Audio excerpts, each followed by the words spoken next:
My sister looked at my 8-year-old son, slid his empty plate away from the Thanksgiving table, and said the words that would break something inside him that I'm still trying to repair. "You're the mistake that ruined everything." She said it clearly, not whispered, not mumbled under her breath where she could pretend later that she didn't mean it. She looked at my child, my Hollis, and she called him a mistake in front of 14 family members, 3 neighbors, and the catering staff she'd hired to make herself look impressive. Then she served everyone else, turkey with all the trimmings, homemade stuffing, cranberry sauce she'd been bragging about for a week. She placed each plate down with a smile, made small talk about the recipe, accepted compliments on the presentation, all while my son sat there with nothing in front of him, his small hands folded in his lap, his eyes fixed on the empty space where his plate should have been. He didn't cry. That's what destroyed me the most. He didn't cry because he'd learned not to cry in front of Aunt Nessa. Somewhere along the way, my baby had figured out that showing pain around her only made things worse.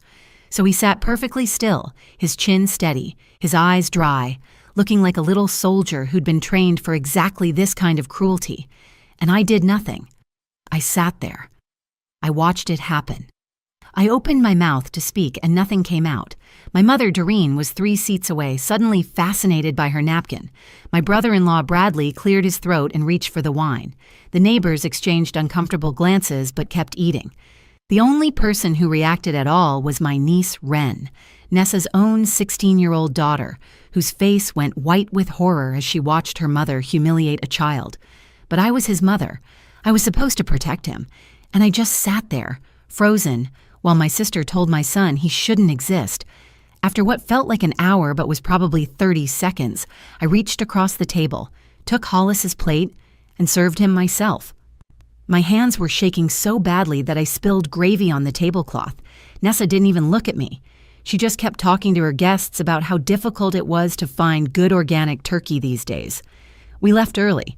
I made some excuse about Hollis not feeling well, which wasn't even a lie. He looked sick, gray and small and somehow older than 8 years old should ever look. In the car, I kept glancing at him in the rearview mirror, waiting for him to say something, to cry, to ask me why Aunt Nessa was so mean. He didn't.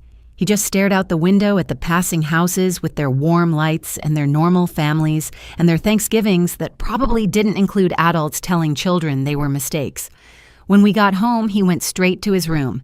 He didn't ask for dessert. He didn't want to watch our usual Thursday night movie. He just climbed into bed with his clothes still on and turned his face to the wall. The next morning, he said he wasn't hungry for breakfast. The morning after that, same thing. By day 4, my son had barely eaten anything. A few crackers, half a glass of milk. He claimed his stomach hurt, but I knew the truth. Something had broken inside him, and food wasn't going to fix it. I should have confronted my sister. I should have called her that night and screamed at her until my throat was raw. I should have told my mother exactly what I thought of her for sitting there in silence, while her grandson was verbally destroyed. I should have done 100 things differently, but I didn't. I told myself I needed time to find the right words. I told myself that starting a family war right before the holidays would only make things worse.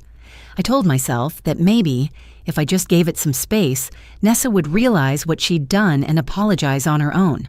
I was lying to myself. The truth is, I was scared.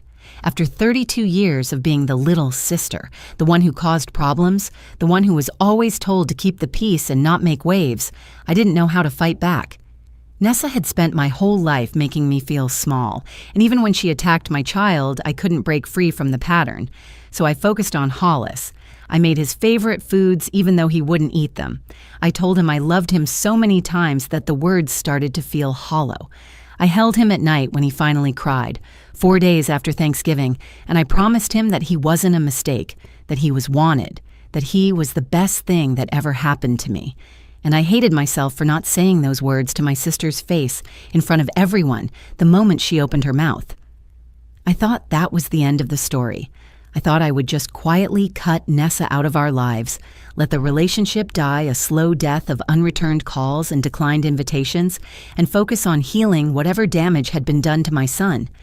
But exactly 1 week after Thanksgiving, at 2:14 in the morning, my phone rang. It was Nessa. and she was sobbing so hard that it took me almost a full minute to understand what she was saying. Her daughter, Wren, had left her, packed her bags, called her uncle, and walked out the door with a letter that contained every truth Nessa had spent years refusing to hear. And what happened next changed everything I thought I knew about my sister, my family, and the silence I'd been keeping for far too long. To understand what happened at that Thanksgiving table, you need to understand my family. And to understand my family, you need to understand the two very different daughters my mother raised. My name is Tamsin Marrow. I'm 32 years old, and I work as a veterinary technician at a small animal clinic in Dayton, Ohio. It's not glamorous work. I spend my days holding anxious dogs during blood draws, cleaning kennels, comforting families when we can't save their pets. The pay is modest, the hours are long, and I come home most nights smelling like antiseptic and dog hair.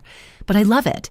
I've always loved animals more than I love most people, and there's something deeply satisfying about spending your days helping creatures who can't help themselves. I live with my son Hollis in a small 2-bedroom rental about 15 minutes from the clinic. The house isn't fancy. The kitchen faucet drips. The heating system makes strange noises in January, and the backyard is barely big enough for the secondhand swing set I bought Hollis for his 6th birthday. But it's ours. I've made it ours. The walls are covered with Hollis's drawings. The refrigerator is plastered with his school photos and report cards, and every corner of that little house contains some memory of the life we've built together. Hollis is 8 years old, and he is the best person I know. I'm not saying that because I'm his mother. I'm saying it because it's true. He's the kind of kid who notices when someone is sad and tries to make them feel better. He brings me dandelions from the yard because he knows I think they're underrated. He wants to be a veterinarian when he grows up, and on weekends he comes to the clinic with me and helps feed the animals who are boarding overnight. The staff adores him. The animals adore him. He has this gentle, quiet way about him that makes every living thing feel safe. He's also sensitive in ways that worry me sometimes. He takes things to heart. He remembers unkindness long after most kids would have moved on. And he has spent his entire life trying to win the approval of people who were never going to give it to him. People like my sister, Nessa. Nessa is 6 years older than me, and growing up, she was everything I wasn't. She was organized, she was ambitious. She planned her life in 5-year increments and actually stuck to those plans. She got straight A's, captained the volleyball team, graduated valedictorian, and married Bradley Kincaid 2 weeks after finishing her business degree. Bradley's family owns a chain of furniture stores across 3 states, and Nessa moved into a 4-bedroom colonial with a 3-car garage before she turned 25. I was the other daughter, the dreamer, the one who changed her major 3 times, who dated the wrong guys, who never quite figured out what she wanted to be when she grew up. My mother, Doreen, loved us both, I think, but she didn't hide which daughter she understood better. Nessa was predictable. Nessa made sense. I was a question mark that never resolved into an answer. When I was 23, I made the mistake that would define my relationship with my sister for the next decade. I got pregnant. His name was Derek. We'd been dating for 6 months, and I thought I was in love with him. Maybe I was. It doesn't matter now. What matters is that when I told him about the pregnancy, he disappeared. Not dramatically, not with a fight or a confrontation. He just stopped returning my calls, moved out of his apartment, and left me to figure out the rest on my own. I decided to keep the baby. It wasn't a complicated decision for me. I wanted him from the moment I knew he existed. But the timing was catastrophic. My pregnancy announcement came 2 months before Nessa's wedding. The wedding she'd been planning for over a year. The wedding that was supposed to be the crowning achievement of her perfectly orchestrated life. Suddenly, all the family attention shifted. My parents were worried about me, worried about the baby, worried about how I would manage as a single mother. The money they'd set aside for extras at Nessa's reception went toward a security deposit on my first apartment. My mother spent the weeks before the wedding helping me set up a nursery instead of helping Nessa with final preparations. The wedding still happened. It was still beautiful. But it wasn't the center of the universe anymore. And Nessa never forgave me for that. She never said it directly, not at first. But I felt it in 1,000 small ways over the years. The way she looked at Hollis like he was an inconvenience. The way she excluded him from birthday parties and cousin sleepovers. The way she made comments about accidents and poor planning whenever I was in earshot. My mother always told me to ignore it, to give Nessa time, to keep the peace for the sake of family unity. So I did. For 8 years, I kept the peace. I swallowed my anger, made excuses for my sister, and told myself that eventually she would see Hollis for the amazing kid he was. I was wrong. And this Thanksgiving would prove just how wrong I had been. I almost didn't go to Thanksgiving this year. I'd been making excuses in my head for weeks. Hollis had a slight cold. I had to work late. The car was making a funny noise. Any reason would have been enough to stay home, order pizza, and watch movies with my son instead of subjecting us both to another holiday of forced smiles and subtle cruelty. But then my mother called. "Please, Tamsin," she said, and I could hear the exhaustion in her voice. It's been such a hard year for everyone. Nessa promised she'd be on her best behavior. I just want one nice holiday with my whole family together. Is that too much to ask? I wanted to tell her yes. I wanted to tell her that asking me to bring my son into a house where he wasn't wanted was, in fact, too much to ask. But I didn't, because after 32 years of being Doreen Marrow's daughter, I still couldn't say no to her. "Fine," I said. "But if Nessa starts anything, we're leaving." "She won't," my mother promised. I talked to her. "Everything will be fine." So I told Hollis we were going to Aunt Nessa's for Thanksgiving, and his face lit up in a way that made my chest hurt. He'd made a card for my mother, a construction paper turkey with googly eyes and a message inside that said, "I'm thankful for my family." He'd also been practicing a joke he wanted to tell at dinner, something about a turkey crossing the road. He must have rehearsed it 20 times in his bedroom, trying to get the timing just right. In the car on the way over, he clutched the card in his lap and asked me the question that should have made me turn around right then. "Mom, do you think Aunt Nessa will like me this year?" I looked at him in the rearview mirror, at his hopeful face and his carefully combed hair and his best button-down shirt that he'd picked out himself. And I lied to him. "Just be yourself, baby. That's enough." We pulled up to Nessa's house at exactly 2 o'clock. The Colonial loomed at the end of a long driveway decorated with tasteful autumn wreaths and perfectly arranged pumpkins on the porch steps. Through the windows, I could see people moving around inside, the warm glow of a house that looked like something from a magazine spread. Hollis grabbed my hand as we walked to the front door. His palm was sweaty. Nessa answered on the second knock. She was wearing a cream-colored cashmere sweater and tailored pants, her hair blown out like she'd just come from a salon. She looked at me, then down at Hollis, and her smile tightened almost imperceptibly. "You made it," she said. "Come in, everyone's already here."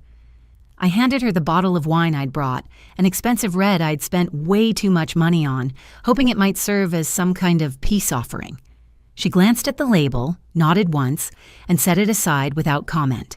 It would sit unopened on her counter for the rest of the day. Inside, the house smelled like roasting turkey and cinnamon candles. My mother rushed over to hug us, exclaiming over how big Hollis had gotten, how handsome he looked in his nice shirt. Hollis tried to give her the card he'd made, but before she could take it, Nessa intercepted. "Oh, how sweet," she said flatly, barely glancing at the googly-eyed turkey. She set it on a side table next to a stack of mail, where it would be forgotten for the rest of the afternoon. The other guests filled the house. Bradley's parents, stiff and formal as always, a couple of neighbors Nessa had invited to show off her hosting skills, and Wren, my niece, who broke away from a conversation to run over and wrap Hollis in a hug. "Hey, little cousin," she said, ruffling his hair. "I saved you a seat next to me at dinner, okay?" Hollis beamed at her. Wren had always been kind to him, the one bright spot in our visits to this house. But I noticed Nessa watching the interaction with a pinched expression, like her daughter's affection for my son was a personal betrayal. The afternoon crawled by, and with each passing hour, the small cruelties accumulated. When Hollis asked for apple cider, Nessa said loudly enough for everyone to hear, "We only have the organic kind, not the cheap stuff you're probably used to." When he tried to join the other children playing video games in the den, she redirected him to the kitchen, claiming she needed the space. Kept clear, but really just wanting him out of sight. When he laughed too loudly at something Wren said, Nessa shot him a look that made him shrink into himself and go quiet. I kept catching my mother's eye across the room, silently begging her to say something. Each time, she just gave me a small shake of her head. "Don't make a scene. Keep the peace." The same message I'd been receiving my entire life. By the time dinner was announced, My stomach was in knots. I should have left. I should have taken Hollis and walked out the door and never looked back. Instead, I followed everyone to the dining room table and sat down for the meal that would shatter my son's sense of belonging in his own family. The drive home from Thanksgiving was silent, not the comfortable silence of two people who don't need to fill every moment with words. This was the heavy, suffocating silence of things that couldn't be said, of damage that was still being measured. I kept glancing at Hollis in the rearview mirror. He sat perfectly still, his seatbelt pulled tight across his chest, his eyes fixed on nothing. The construction paper turkey card sat crumpled on the seat beside him. At some point during the chaos of leaving, he'd retrieved it from the side table where Nessa had abandoned it. Now he wouldn't even look at it. When we got home, he went straight to his room without saying goodnight. I stood in the hallway outside his door, my hand raised to knock and then lowered it. What would I even say? What words could possibly undo what had been done? I didn't sleep that night. I lay in bed replaying the moment over and over, watching my sister slide that plate away, hearing her voice say those words, seeing my son's face as he absorbed the blow. And in every replay, I saw myself sitting there, frozen, mute, useless. The mother who couldn't protect her child. The next morning, I made pancakes. Chocolate chip. Hollis's favorite, shaped like little bears the way he'd loved since he was 4. I set the plate in front of him with a glass of orange juice and a hopeful smile. He pushed the food around with his fork. "I'm not really hungry, Mom." "You barely ate anything yesterday," I said, trying to keep my voice light. "Come on, just a few bites." He took one small bite, chewed mechanically, and then asked to be excused. The plate was still nearly full when I scraped it into the trash. Day 2 was the same. And day 3.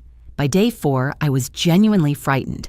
My son, who usually devoured everything I put in front of him, who asked for seconds and snuck cookies before dinner, had barely consumed anything in almost 100 hours.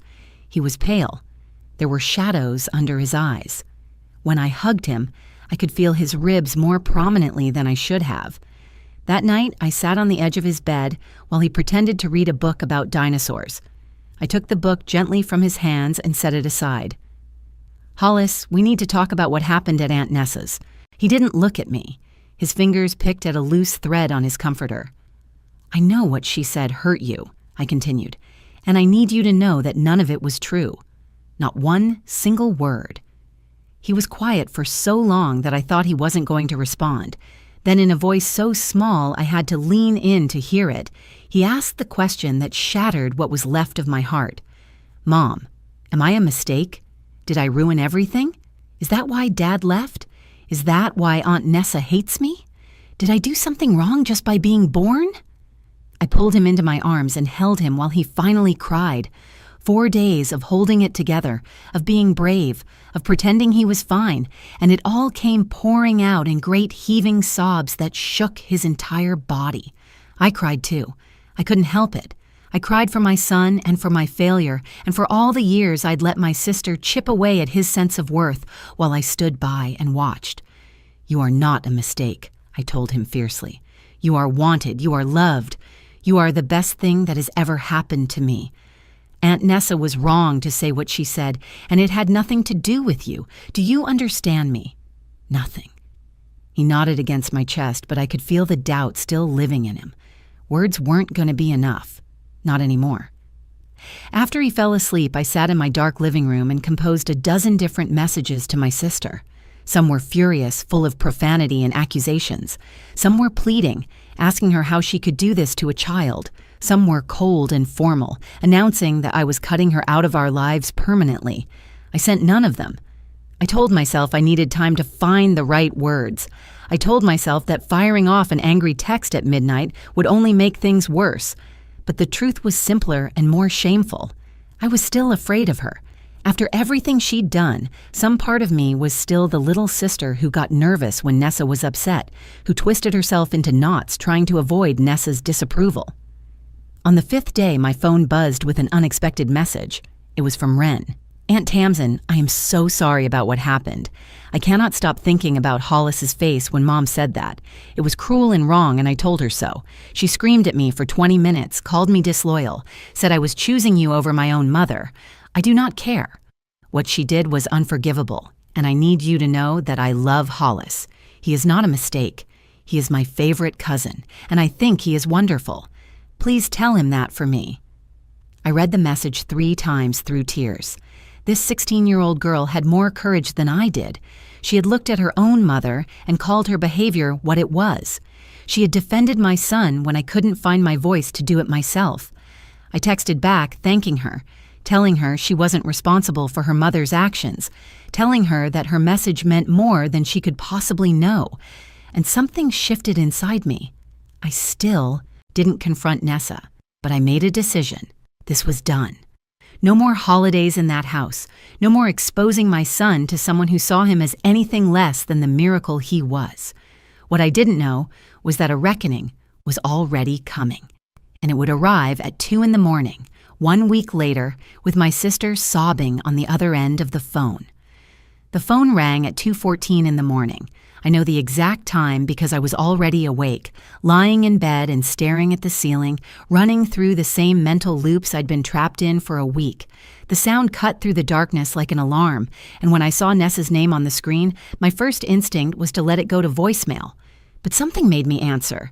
Maybe it was the hour. Nobody calls at 2 a.m. with good news. Hello? The sound that came through the speaker barely registered as human. It was raw, animal grief, the kind of crying that comes from somewhere deeper than tears. It took me almost a full minute to understand that the gasping, choking sounds were my sister trying to speak. "She's gone," Nessa finally managed. "Tamsin, she's gone. My baby left me." I sat up in bed, my heart pounding. "Nessa, slow down. Who's gone? What are you talking about?" "Wren." Her voice cracked on the name. Wren packed her bags and left. She called Bradley's brother Reed and asked him to come get her. "She's gone, Tamsin. My daughter is gone, and she left me this letter, and I can't breathe. I can't breathe." I listened to my sister hyperventilate on the other end of the line, and I felt something I didn't expect. Not satisfaction, though. Part of me thought I should feel that. Not vindication. Just a hollow, exhausted sadness for everyone involved in this mess. "Tell me what happened," I said.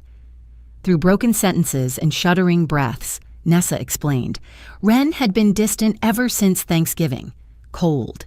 She'd stopped coming down for family dinners, stopped engaging in conversation, stopped looking at Nessa directly. When Nessa confronted her about her attitude, Wren had exploded. "She said I was a monster," Nessa whispered. "She said she watched me destroy an innocent child and she couldn't respect me anymore. I told her she was being dramatic, that she didn't understand adult family dynamics, that Hollis would be fine, and she just looked at me like I was a stranger, like she didn't know me at all." That conversation had been 2 days ago. Tonight, Nessa came home from a charity event to find Wren's room half empty. Her clothes were gone, her laptop, the photos from her bulletin board, and on the bed, a single envelope with Mom written on the front. "Read it to me," I said quietly. Nessa's hands were shaking so badly I could hear the paper rustling through the phone. She started reading, her voice barely above a whisper. "Mom, I have tried for 2 days to understand how you could say what you said to Hollis. I have tried to find excuses for you. I have tried to convince myself that I misheard or misunderstood, but I didn't mishear. I watched you look at an 8-year-old child, a child who has only ever wanted you to love him, and I watched you call him a mistake to his face. I watched him try not to cry because he has learned that crying around you makes things worse. I watched Aunt Tamsin sit there, frozen, because you have spent so many years tearing her down that she has forgotten how to stand up, and I realized something that broke my heart. I don't know who you are anymore, or maybe I finally do know who you are, and that is worse. I don't want to become the kind of person who hurts children because of her own bitterness. I don't want to become you. I am going to stay with Uncle Reed until I figure out who I want to be. Please don't contact me until you have figured out who you want to be too. I love you, Mom, but I don't like you right now, and I am not sure when I will again." Nessa dissolved into sobs. I sat in my dark bedroom, the phone pressed to my ear, and let her cry. There was nothing to say. Her daughter had held up a mirror, and Nessa was finally seeing what the rest of us had seen for years. When the sobs subsided enough for her to speak again, Nessa said something I never expected to hear. "I didn't mean it, Tamsin. I know that doesn't matter. I know the damage is done. But I need you to understand that I didn't mean any of it. I have been so angry for so long, and I don't even remember why anymore." "Then why?" I asked. "Why have you spent 8 years punishing my son for existing? What did he ever do to you?" The silence stretched between us. When Nessa finally answered, her voice was barely audible. "When you got pregnant with Hollis, I had just had my second miscarriage. Bradley and I had been trying for years. After Wren, we wanted more children. We wanted a big family, and I kept losing them. 2 miscarriages in 18 months. And then you called to say you were pregnant by accident, by some guy who didn't even stick around, and you got to keep yours." I closed my eyes. In 8 years, Nessa had never told me this. "You got pregnant without even trying," she continued, "and I couldn't stay pregnant no matter how hard I tried. I hated you for it.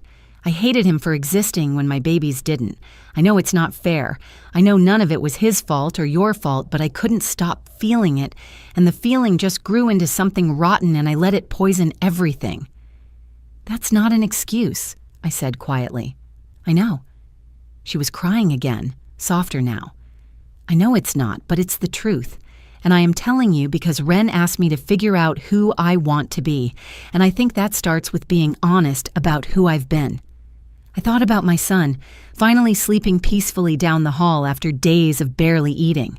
I thought about all the birthdays he wasn't invited to, all the holidays where he was treated like an afterthought, all the small cruelties that had accumulated into one devastating moment at a Thanksgiving table. "I'm sorry about your miscarriages, Nessa. I genuinely am. But my son has spent his whole life wondering what he did wrong to make you hate him. He asked me if he was the reason his father left. He stopped eating because a grown woman told him he was a mistake. Your pain doesn't give you the right to poison his childhood." "I know," she whispered. "I know that now. How do I fix this? How do I fix any of this?" I didn't have an easy answer. There was no quick fix, no magic words that could undo years of damage. But I knew where it had to start.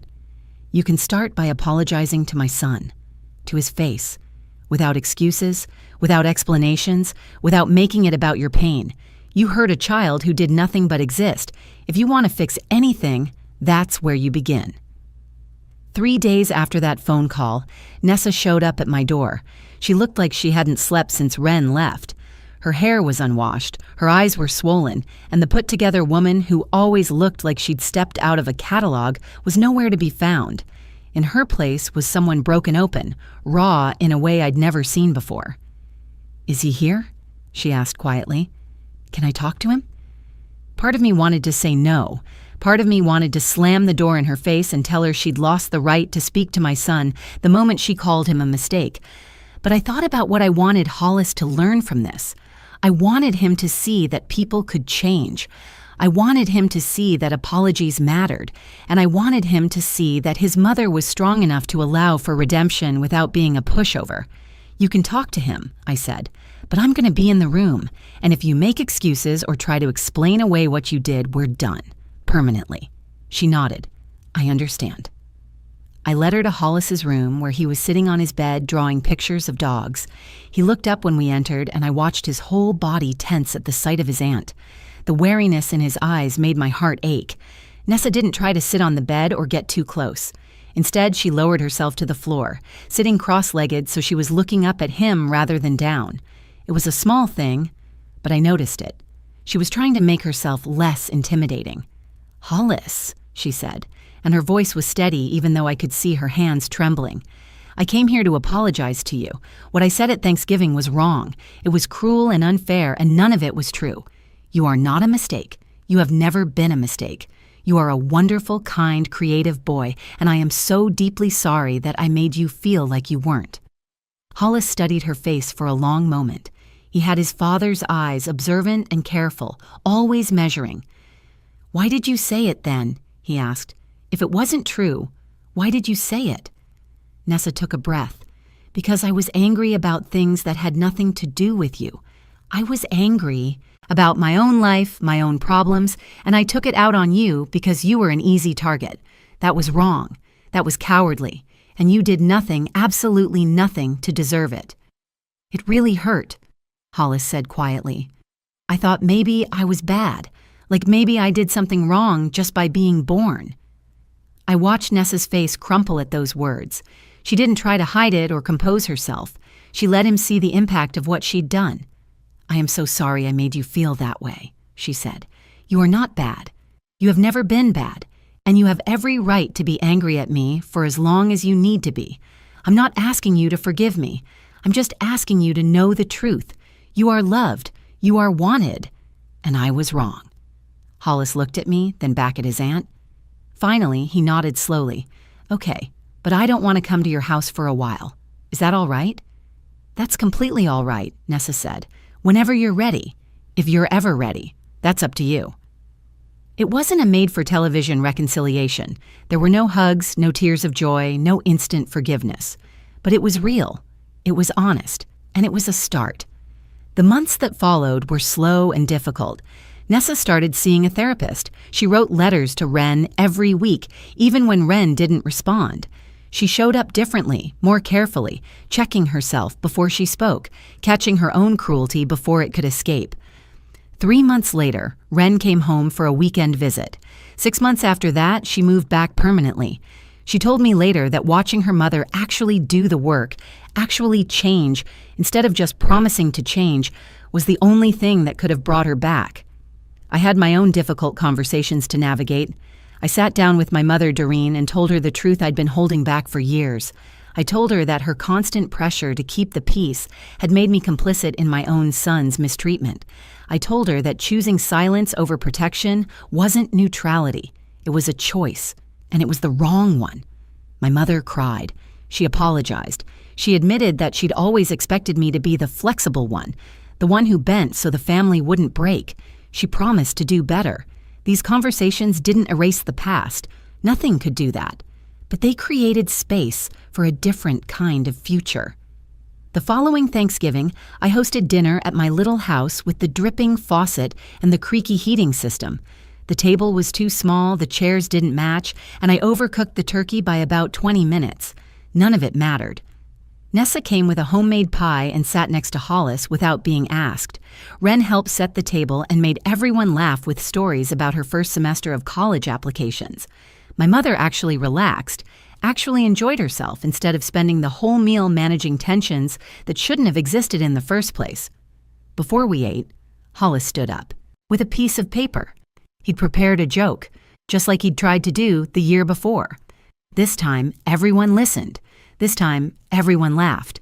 And when he sat back down, grinning with pride, I saw Nessa reach over and squeeze his shoulder gently. He didn't flinch. I used to think keeping the peace meant staying quiet. I thought it meant absorbing pain so others wouldn't have to feel uncomfortable.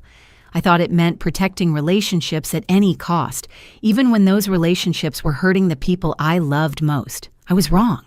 Real peace isn't silence. Real peace is safety. It's knowing that the people who love you will stand up for you when it matters. It's teaching your children that their worth isn't negotiable, that their place at the table isn't conditional, that they don't have to earn the right to exist. My son is not a mistake. He never was, and I will never let anyone make him feel that way again. If this story resonated with you, if you've ever stayed silent when you should have spoken up, if you've ever watched someone you love be mistreated and wished you'd been braver, I hope you take something from this. It's never too late to find your voice. It's never too late to protect the people who matter.